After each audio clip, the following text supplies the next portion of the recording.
কি হয়েছে? বাবা আমার বিয়ে ঠিক করে ফেলেছে। বিয়ে ঠিক করে ফেলেছে মানে? যা শুনেছো সেটাই বলেছি। হুট করে কিভাবে বিয়ে ঠিক করে ফেলে? কয়েকদিন ধরে এই কথা বলছিল। এরকম কথা তো কতই বলে। বাবা যে এবার এত সিরিয়াস হয়ে যাবে আমি সত্যি বুঝতে পারি। আমি তোমাকে ছাড়া থাকতে পারবো না। আমিও।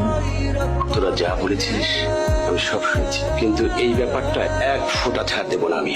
3 দিন পর ওরা আসবে। তুমি কিছু একটা করো, আমি পারবো না তোমাকে ছাড়া থাকতে। কেঁদো না তুমি। আমি আমি তোমার বাবার কাছে যাব। কি কি বলবে তুমি? কি করবে? আমি কি বলবো কি করবো জানি না। আমার ভালোবাসা চাইতে যাবো। ওয়ালাইকুম সালাম। কে দিব রে? সেরেনার ক্লাসমেট। আমার কিছু কথা ছিল, কথাগুলো আসলে আপনার সাথে। আমি আর জেন শুধু বন্ধু না, আমরা দুজনকে। স্টপ। পরের শব্দটা মুখে আনবে না। প্লিজ বিয়েটা বন্ধ করুন। আমরা দুজনই খুব কষ্টে থাকবো। একটা জীবন, শুধু 3টা বছর সময় দিন আমাকে। দেখো ছেলে, 3টি বছর গেল, আমি তোমাকে 3 মাসও সময় দিব না। কারণ আমি যে ধরনের পাত্র খুঁজছিলাম সে ধরনের পাত্রই খুঁজে পেয়েছি। ছেলে পাইলট, ছেলে হিসেবে ভালো, 3 লক্ষ টাকা বেতন পায়। তুমি তো এখন সেকেন্ড ইয়ারে পড়ছো, পড়াশোনা শেষ করতে তোমার আরো 3 বছর লাগবে। তারপরে 1 বছর চাকরি খুঁজবে, 20,000 টাকা বেতন। তুমি যেতে পারো। কেন নয়ন?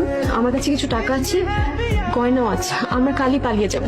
পারবে না আমাকে নিয়ে পালাতে? আমি কি তোমাকে ভালো রাখতে পারবো? তুমি যেভাবে রাখবে আমি সেভাবে ভালো থাকবো। নিজের কথা না ভেবে সারাটা জীবন আমাদের দিয়ে গেল, ভুলে যাস না এসব। The number you are calling cannot be আমার জেরিনকে দেখেছো?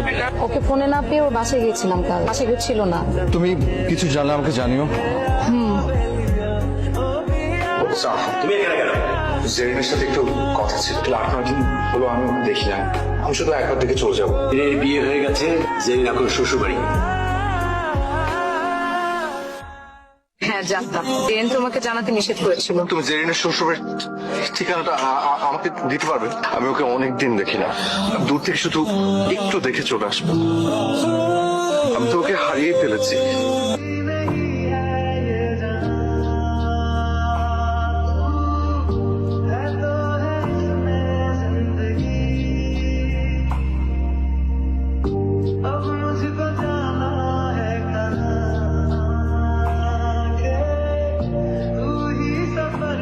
জেরিন ভাবির কাছে আসছেন?